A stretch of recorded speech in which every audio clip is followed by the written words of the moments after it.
I want to ask you first about the place of the French in universal history. We were talking to Sarah from Hamilton a few months ago, and he really likes, the French over like the Germans in terms of. I get the birds are speaking here. I speak the language of the birds. I'm like a Germanic folk hero here. But Seraphim really likes. He thinks the French are kind of. He really likes the French, even with all the kind of post-structuralist theory, which we know. You can turn on its head. It's not all bad. But even with all that kind of stuff, he still thinks the Germans are have more kind of baggage to them with regards to kind of biblical criticism and whatever. So, how do you see the place, first of all, of the French in universal history? Obviously, it's going to be significant because you have Charlemagne and whatnot, and then also from there. What do you think of the place of the Quebecois in universal history? Because there is a difference there. I mean, it was a refrain and a point of pride for the Quebecois before the the silent revolution that, hey, we were the French that didn't kill our king. That's right. That's right. So what do you think of that? I definitely do think that the French, for sure, Charlemagne is very important in the development of Christianity, because in some ways, it's very interesting. Even in terms of iconography, it's interesting to think about Charlemagne, because he's at the moment of the ecumenical council, and the West never had iconoclasm, right? They didn't go against icons. So the image of Charlemagne, and we always forget, this is something that people don't. Charlemagne was never the emperor of the West. That idea is wrong. Charlemagne was the emperor. Stop. He was just he was named after Irene's dead husband, because Irene blinded her son and killed her son, and so basically the Pope was like, this is crazy, we can't have this lady say she's an emperor, and so we need to find a new emperor. And then Charlemagne, in the way he's crowned as a continuation of the Byzantine emperor.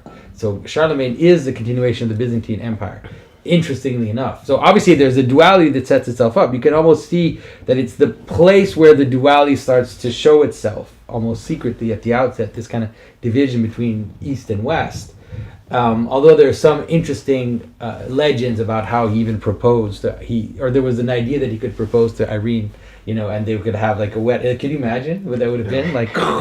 Anyways, so I think that that's the kind of the way to understand it. That the West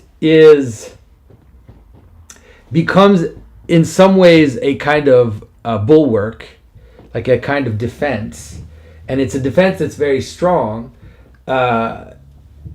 But at the same time, it starts to move away already at the same time. So that's the way that I tend to understand France and the West. And so the story of how France is involved in the degeneracy of the papacy, by influence from the king, and the idea that, now we name the Pope, and there's 2 popes and 3 popes, and even the fact that the French king kills the Templars, like all that becomes like an important part of the history of how the West and its secular tendency starts to take up more and more space in the history. And so I think that's probably the way to understand it. And so, but the thing about France that's interesting, or the French that's interesting, is that there's still always a kind of undercurrent that remains. So, although you kind of see it move towards secularism and the revolution, like if you were gonna find a anti-revolutionary narrative, right, you would choose de Maistre, you would choose a French writer, because they're the ones who ended up having. So like the influence in my life, it's like in the secularization and the kind of evacuation of meaning, René Guénon, who's a French writer, appears as the one who also formulates one of the best answers to that question.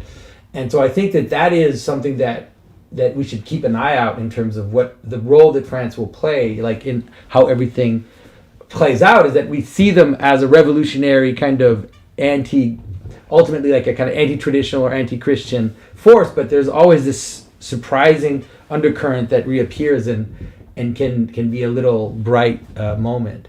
Now, as for the Quebecois, I think it's very fascinating to think about. The Quebecois have a very powerful universal history in the sense of that Quebec's foundation and its story is full of miracles and of like holy people. Like even Samuel de Champlain was known as a very pious person, who really attributed, the success of the colony to prayer, and he was close to the native population, and so there are some really powerful stories, and even the French martyrs who came and died at the hands of different tribes and everything. These beautiful, powerful testimonies, and they've been completely cast aside. Like even in Quebec, even though Quebec is super nationalist, the root of their nationalism, which would be these powerful stories, are not told. So the nationalism basically just becomes this vacuous claim on language, which is ridiculous and is not going to hold. So anyways, that's what I think I think that if the French Canadians could reclaim their stories and do it in an epic way, right? Because this is also one of the problems we have. We can't think like ancient people anymore. It's like you can both love Samuel de Champlain, love the Christian martyrs, but then you can also tell the story of the native populations, and you can actually hold those both in tension. If you're a subtle thinker and if you're a subtle person, it's like we have that in the story of the Trojan War, right? It's like when you read the Iliad, you can read it from the point of view of the Greeks or of the Trojans, and both of them make sense. So that is what my hope would be that we could recapture something of the miraculous and amazing foundations of the Quebecois that also has a capacity to perceive the same story from the point of view of the native populations. Do you have any storytelling projects, in the works regarding Quebecois universal history? Well, I've thought about it, and I've talked about it with some people. I have a friend of mine, great guy, Christian Charbonneau, who's like a super expert on Quebec history, but also kind of Catholic Quebec history and spiritual aspects of Quebec history. And we talked about the idea of doing a type of story that would go back into the early colony and tell the mythical aspect, right? Really not shy away from the miracles and everything that's happening, but actually have, like I said, both sides. So actually have like the magic of the native people and the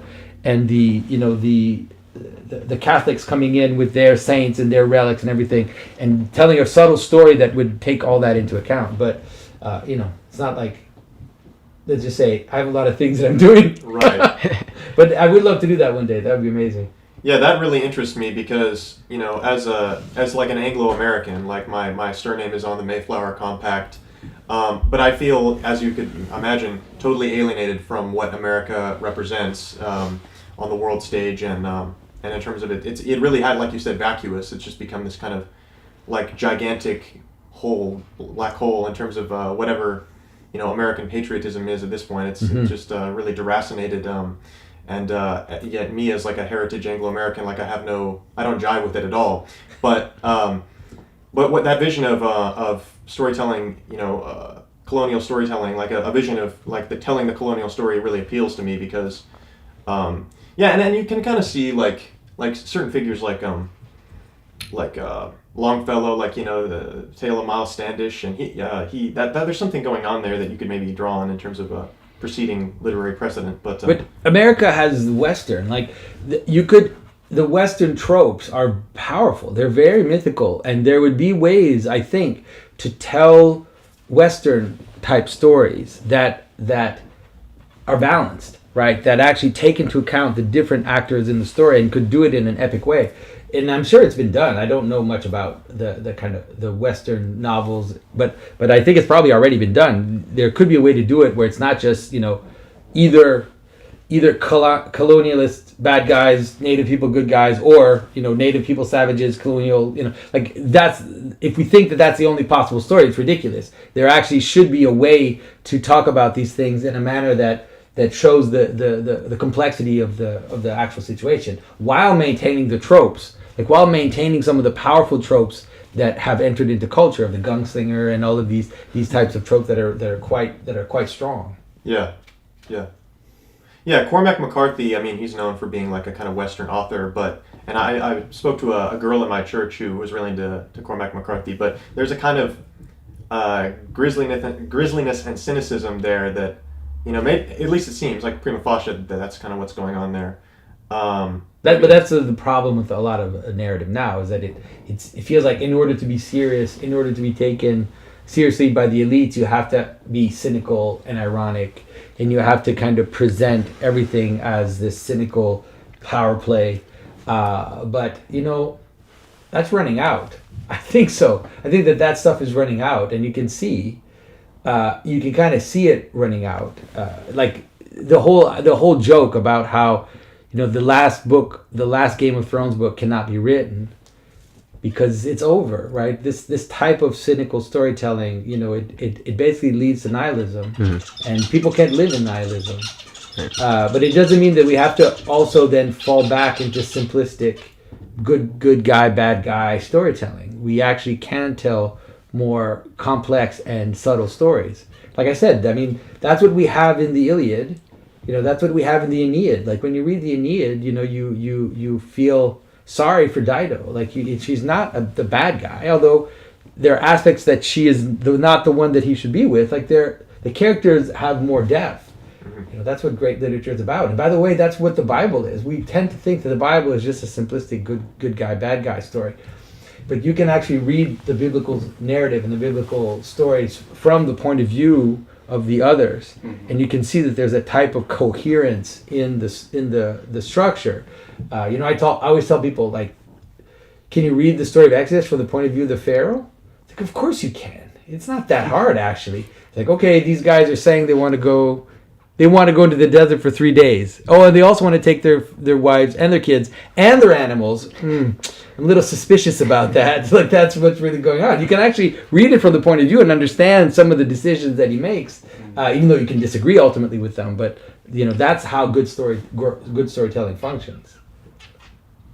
Yeah, and I had a second question, but since this is related, your question is related to universal history, I'll let you hand it to you. But I can't remember what the second question is. Here you go, bro. I think the birds had a couple of questions. But I'm going to steal the mic from them for a bit.